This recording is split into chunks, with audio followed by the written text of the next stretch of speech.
There's a piece inside a violin that no one ever sees. And without it, the whole instrument is just a pretty box that can't make a sound. It's called the sound post. It's a tiny dowel of spruce, no longer than your thumb, wedged upright inside the body between the top and the back, and it carries the vibration, and it holds the top up against the constant pressure of the strings, which is enormous, more than you'd think a thin sheet of wood could ever bear. Luthiers have a name for that little hidden post. We call it the soul. You can have the most beautiful varnish in the world, the prettiest scroll, a label from a famous shop, and if that one invisible piece isn't set exactly right, the thing sounds dead. Or worse, the top caves in under the strain and the whole instrument collapses inward and goes silent. Nobody in the audience ever looks at the sound post. Nobody even knows it's there. It just quietly holds everything up so that other people can take their bows. I have spent my whole life being the sound post.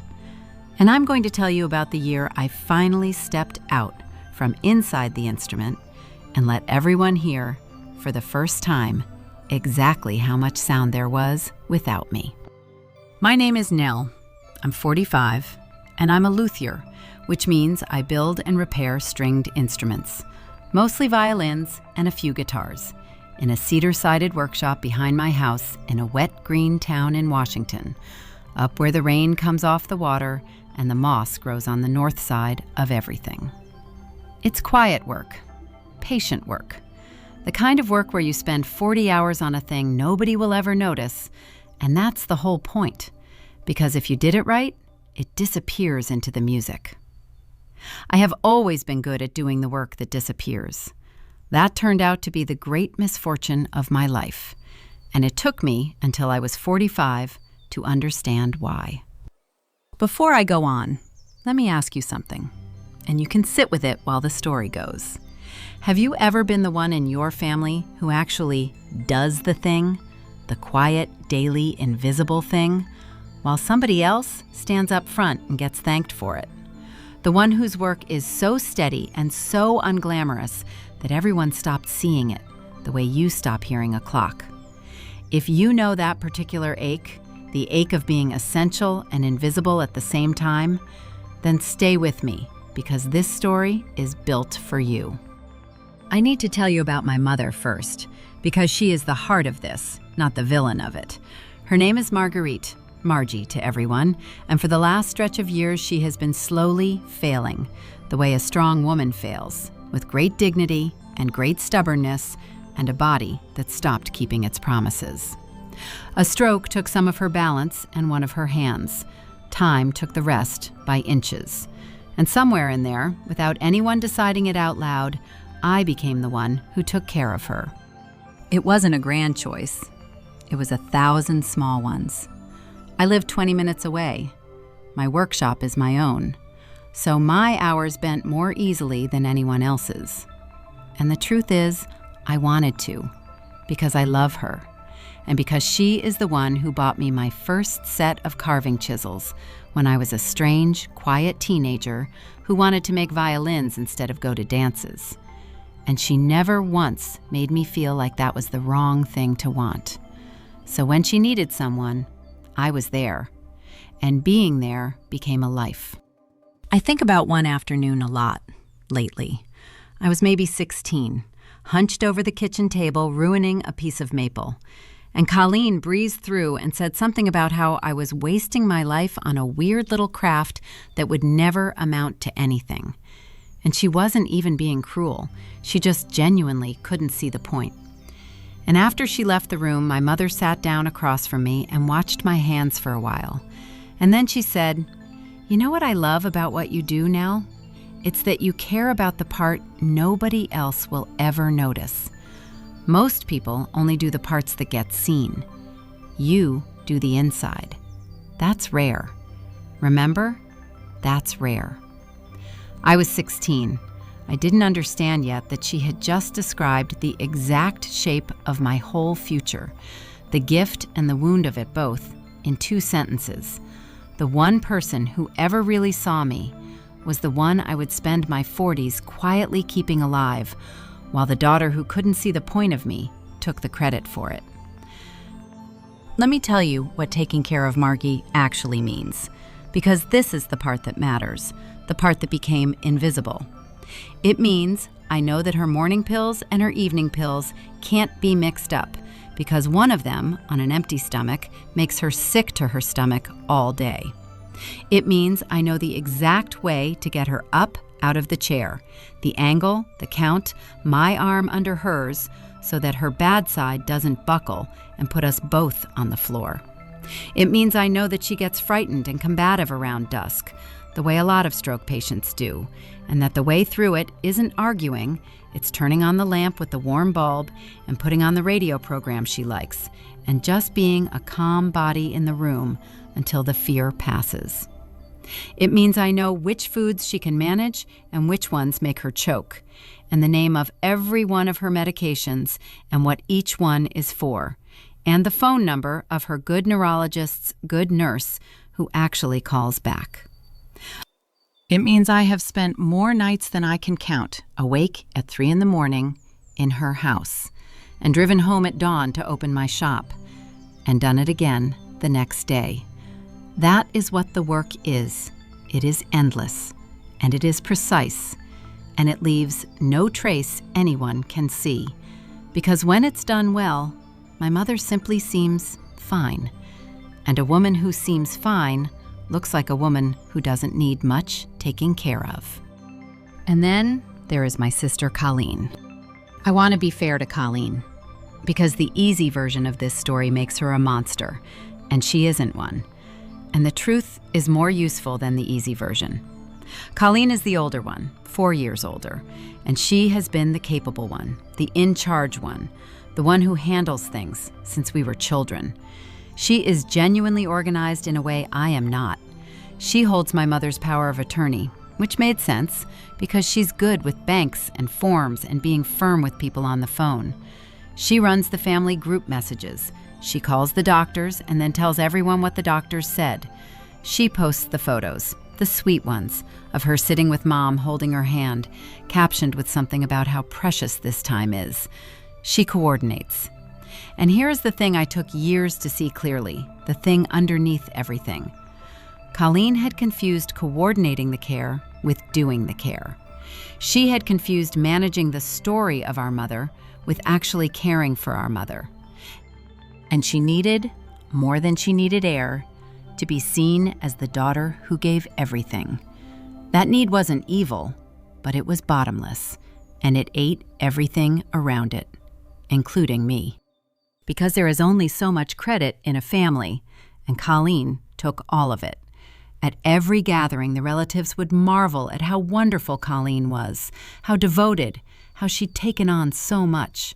The aunts would press her hand and say they didn't know how she did it. And Colleen would do this gracious, tired little smile, the smile of a woman carrying a great weight nobly, and accept it. And I would be standing right there, the one who had gotten my mother bathed and dressed and medicated and calm enough to even be at that gathering, holding a plate of food I'd have no time to eat, completely invisible. The work that disappears, disappearing one more time. The first few times it happened, I told myself it didn't matter. I'm not a person who needs a parade. I do the work because it needs doing and because I love her, not for applause. That's what I told myself. But something corrodes in you when you are essential and unseen for long enough. And it isn't ego, whatever they tell you. It's something more basic than that. It's the need to have your reality confirmed by even one other person. To have someone look at what is actually true and say, yes, I see it. That is real. You are real. And I wasn't getting that. I was getting erased, gently, lovingly, at every holiday, by a story that had me written out of it. And when I tried, just once or twice, to gently correct the record, it went badly, in a way that taught me to stop trying. I remember saying, lightly, at one dinner, when an aunt was praising Colleen for managing Mom's medications, "Oh, actually, I'm the one who handles Mom's medicines."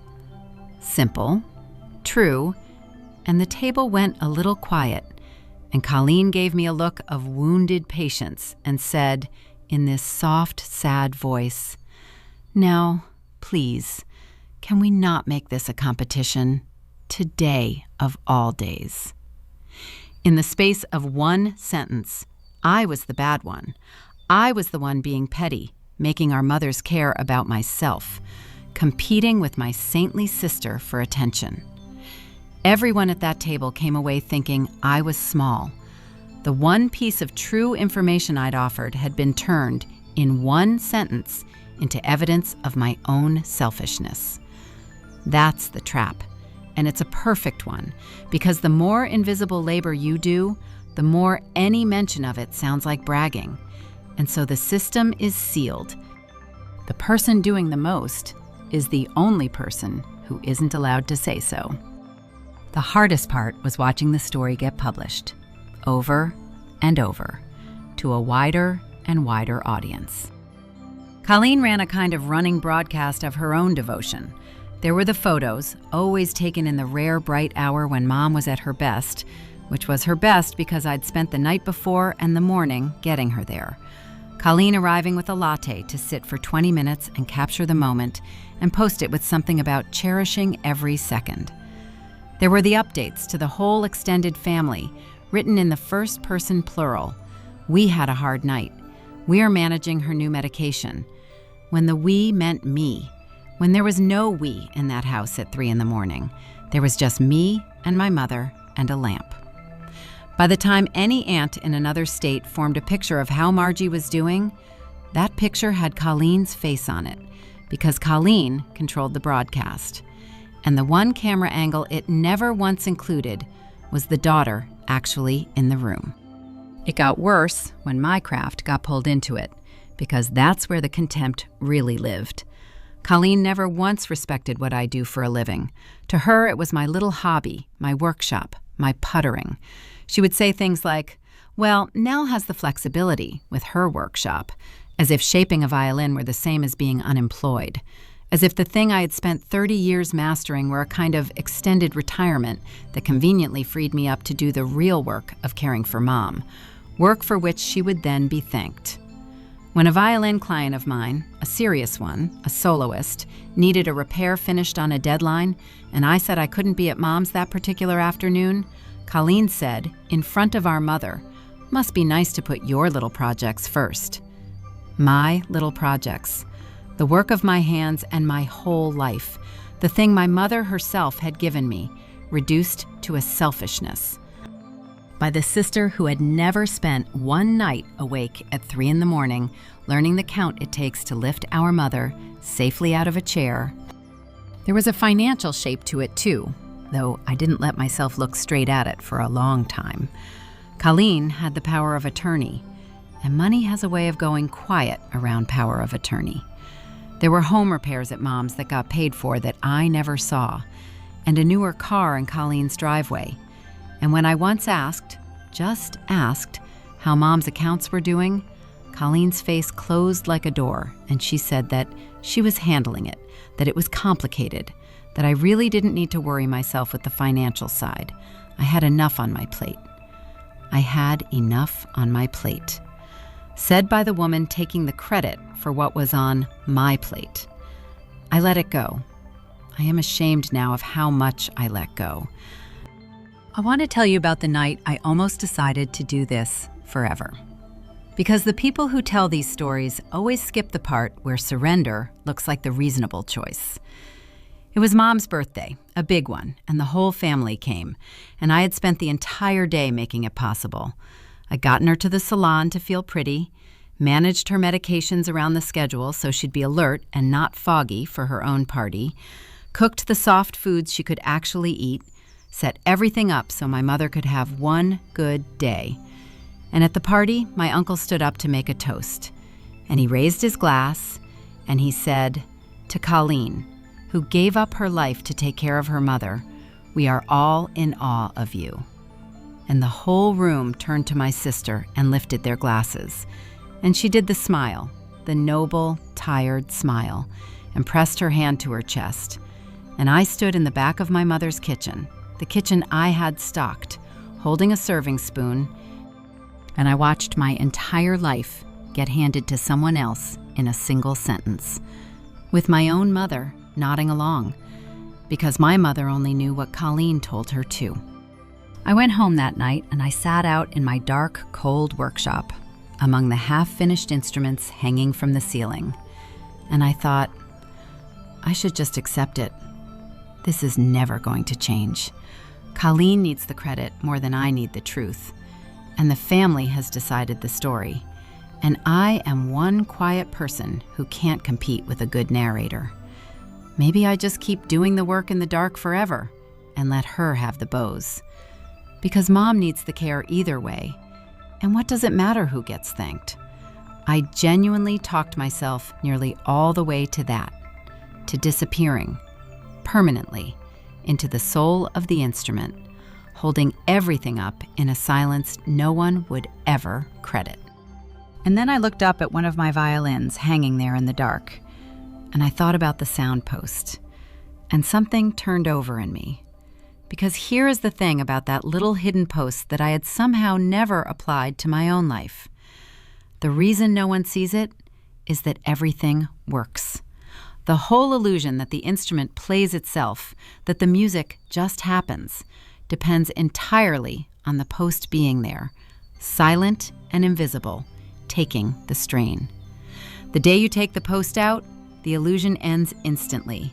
The top caves, the sound stops, and everyone finally understands, all at once, what that invisible piece had been doing the whole time. I had been trying to solve the wrong problem for years. I'd been trying to get them to see me while I was still inside, still holding everything up. And that is impossible, because as long as I held it up, there was nothing for them to see. The work was invisible precisely because it was working. I didn't need to argue. I didn't need to compete with Colleen's story, which I would always lose. I just needed to step out of the instrument and let the silence do what no argument of mine ever could. So I stopped. Not cruelly, not all at once, but I stopped propping it up. It began with a boundary I had every right to set. I was owed a break in a way that had gone past owed into dangerous. I hadn't had a full week to myself in years. My own health was fraying at the edges. My hands, my literal livelihood, had started aching from exhaustion. And that soloist violin had been sitting unfinished on my bench for 4 months because I was never not on call. So I told Colleen, plainly, with 2 weeks of notice, like a professional, which is what I am. I said, I'm taking next week off from Mom's care. All of it. You've always said you do everything anyway, so this is your week. I'll be in my workshop finishing a commission. Here is the binder. And I held out the binder I had made, years of accumulated knowledge, every medication and time and dose, the transfer instructions, the dusk routine, the choke list, the nurse's direct number, all of it written down so my mother would be safe. Take it, I said. Read it. It's all in here. And Colleen looked at the binder like it was an insult, and she did not take it. And she said, Nell, I think I know my own mother. I've got it. Honestly, it'll be good for her to have a break from your hovering. My hovering. I set the binder on the counter where she could find it, and I went home. And for the first time in years, I started carving in the morning light with nothing pulling me away. And I waited. It took 4 days. I know it was 4 days because that's when the texts started, and then the calls. And I let them ring, not out of cruelty, but because I finally understood that if I picked up, if I drove over and fixed it, the post would be back in the instrument and the silence would stop and we would be right back where we started, with me invisible and her thanked. So I sat on my hands, which is the hardest thing I have ever done, and I let it play out. Colleen didn't know the medication timing, so Mom got the wrong pill on an empty stomach and was sick and miserable. Colleen didn't know the transfer count, so she tried to lift Mom wrong and nearly dropped her. And Mom, frightened, wouldn't let Colleen near her after that. Colleen had never once been there at dusk. So when the sundown fear came, she had no idea what was happening. And instead of the lamp and the radio and the calm body, there was panic and arguing, and my mother becoming convinced she was somewhere unsafe, with a daughter she suddenly didn't trust. By the 5th day, my mother was dehydrated and confused, and had missed enough doses that her good neurologist nurse, Yvonne, who I had worked alongside for years, got a frantic call from Colleen and came out to the house. And Yvonne, who is no fool, walked in and saw in about 10 minutes flat exactly what was going on. That the woman of record, the famous, devoted daughter, the one who held the power of attorney and posted the photos, did not know the first thing about the actual care of the patient. Couldn't name the medications, didn't know the schedule, had no idea how to move her.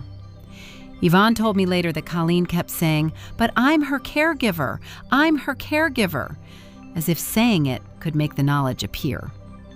It was the discovery that the soul of the instrument had been somewhere else the whole time. They took Mom to the hospital to get her rehydrated and stabilized. Nothing permanent, thank God, but a real scare. The kind that puts a frightened family in a room together. And that hospital room is where the truth finally got said out loud, in front of everyone, by people who could not be accused of competing for attention. There was a care conference before they'd discharge her. The social worker and the doctor and the discharge nurse gathered to make sure Margie had a safe plan to go home to. The family crowded in, the aunts, my uncle, Colleen at the front in her role as the one in charge, and the discharge nurse, with her clipboard, started going through what Mom would need at home. And she turned, naturally, to Colleen, the listed primary contact, and began asking the questions. What's her medication schedule? How is she transferred safely? What's her swallowing precaution? What do we do when she gets agitated in the evening? The real questions, the questions that are the actual care. And Colleen could not answer a single one. I watched my sister open her mouth and have nothing in it. I watched her reach for the general, soothing, narrative answers that had always worked at dinner parties. Oh, we just make sure she's comfortable. We take it day by day. And I watched those answers die in that clinical room, where day by day is not a care plan, and comfortable is not a dose. The nurse waited, pen up, and the silence stretched. And it was the silence I had been holding back with my own body for years, finally let loose in a room full of people. And it was deafening. And then Yvonne, my mother's nurse, who had no stake in our family's story and only cared about her patient, said quietly, "The person who manages all of this is Nell." She turned to the discharge nurse and she said, "If you want the medication schedule and the transfer technique and the evening protocol, you need to talk to Nell. She's the one who knows. She's the one who's been doing it." And every head in that room turned to me, the invisible one, standing in the back the way I always stood in the back. And for the first time in years, somebody had said the true thing out loud in front of witnesses. And it could not be turned into me being petty because I hadn't said it. The professional had. But that isn't even the part that broke it open. The part that broke it open was my mother. Because Margie, propped up in that hospital bed, foggy and tired but suddenly fiercely lucid the way she could still sometimes be, had been listening. And she lifted her good hand, the one that still worked, and she reached it toward me across the room, and she said, in front of the aunts and the uncle and Colleen and the doctor, she said, "That's my Nell. She gets me up every morning. She knows me." And then she looked at her older daughter, my sister, with an expression I will never forget. Not angry, just suddenly terribly clear. And she said, "Colleen, honey, where have you been? Where have you been? Where have you been?" 4 words from the one person whose opinion the whole performance had been staged for. My mother, who Colleen had spent years using as a prop in photographs, had just told the entire family with the unbearable honesty of the very ill, that she didn't know where her devoted daughter had been, because her devoted daughter had never actually been there. The sound post was out, the top had caved, the instrument was silent, and everyone, finally, all at once, understood what had been holding it up. I'm not going to tell you Colleen broke down sobbing and begged forgiveness, because she didn't. Not in that room. She went white. And then she went to that old reliable place and tried, one last time, the wounded voice. She said, "Mom doesn't know what she's saying. She's confused. You can see she's confused." But it didn't work, because it was the one room on earth where there were medical professionals standing right there who could say, gently and with authority, "No, actually, she's quite lucid right now." And because every relative in that room had just watched the devoted daughter act fail a basic test in real time, you cannot perform competence at a care conference. The questions are too specific. The body in the bed is too real. Colleen had built a cathedral out of a story, and it turned out the story couldn't lift a single spoon to a mouth.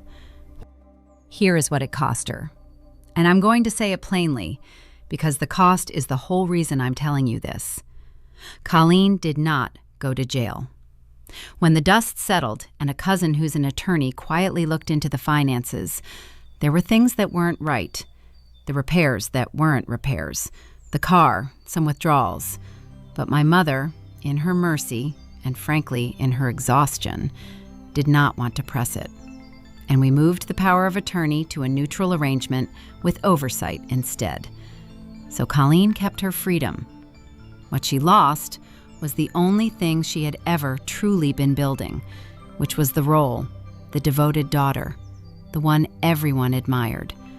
That was gone, and it was gone permanently.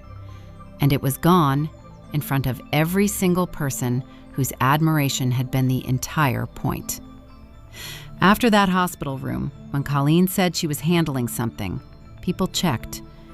When she described how hard she was working, someone in the family would get a small, careful look on their face, because they had all been in that room, and they had all seen the questions she couldn't answer. And you cannot unsee a thing like that. She didn't lose the family. She lost the audience. And for a woman who had turned her own mother's decline into a stage, losing the audience was the one punishment that actually reached her. She called me a few weeks later. She didn't apologize, not really. Colleen has never in her life completed an apology. But she said, in a smaller voice than I'd ever heard from her, "I didn't realize how much there was to it. The care. I didn't realize." And I felt the old pull, the pull to make it smooth for her, to say, it's okay, to put the post back in and let her save face. But I didn't. I said, "I know you didn't. Colleen, that was the whole problem. You took credit for a thing you never let yourself find out the weight of. And I'm not angry anymore. I really am not. But I'm done holding it up so you can take the bow. If you want to actually help with Mom, I will show you everything in that binder, gladly. But the days of you being thanked for my work are over." She didn't say much to that, but the offer was real, and so was the line under it. And the line is the whole difference between who I was at that birthday party and who I am now.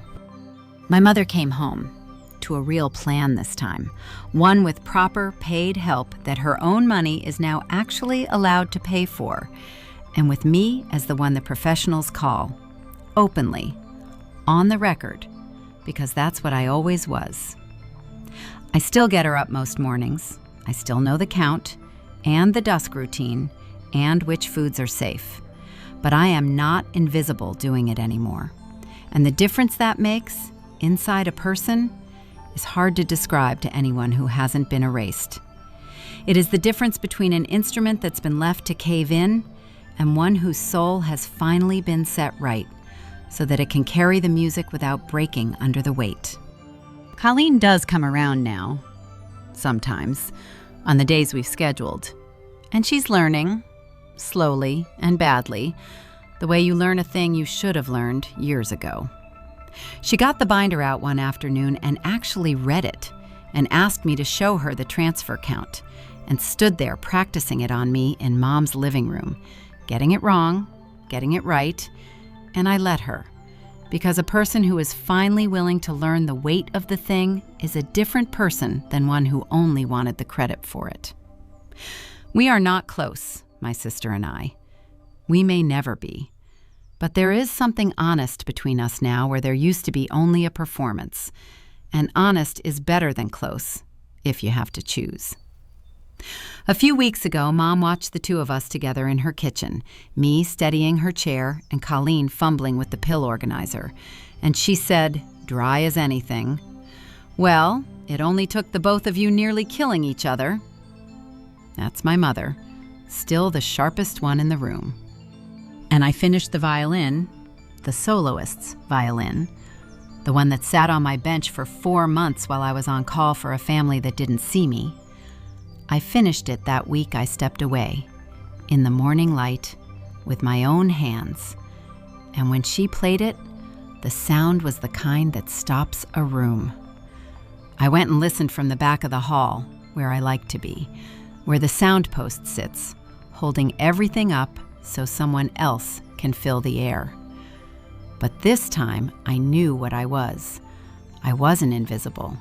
I was essential. There's a difference, and I had spent 45 years confusing the two. So if you are out there tonight being the soundpost in your family, doing the real and daily and unglamorous work while someone else takes the bows, let me tell you the thing it took me my whole life to learn. You will probably never win the argument about who does the most, because the better you do the invisible work, the more invisible it becomes, and the more it sounds like bragging to even mention it. So stop arguing.